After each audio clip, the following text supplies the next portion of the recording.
3 coisas que você faz durante o dia que pioram assustadoramente o seu ronco à noite.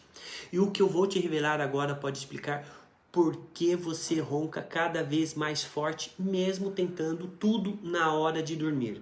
Salva esse vídeo, porque quando você parar de fazer essas coisas, o seu ronco vai diminuir drasticamente. Primeira coisa, você respira pela boca durante o dia. Quando você respira pela boca o dia inteiro, a musculatura da garganta fica frouxa. E quando você deita, esses músculos relaxam ainda mais e caem para trás, obstruindo a passagem de ar. Resultado: ronco mais alto. Treinar a respiração nasal durante o dia fortalece a musculatura e reduz o ronco à noite. Segunda coisa, você fica o dia inteiro com a postura errada olhando para o celular. Quando você passa horas com a cabeça inclinada para baixo, o pescoço fica comprimindo e a via aérea estreita. E quando você deita, essa mesma postura comprime a garganta e aumenta o ronco.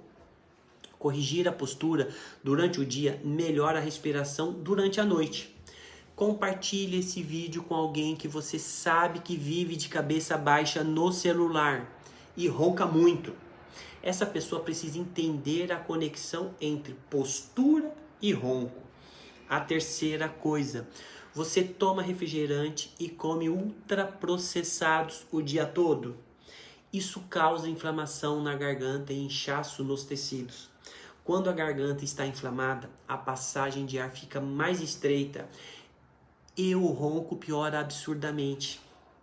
Além disso, esses alimentos contribuem para ganho de peso e acúmulo de gordura no pescoço que comprime a via aérea.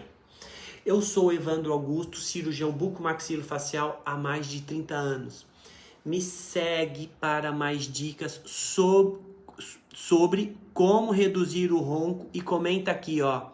Você respira pela boca ou pelo nariz durante o dia?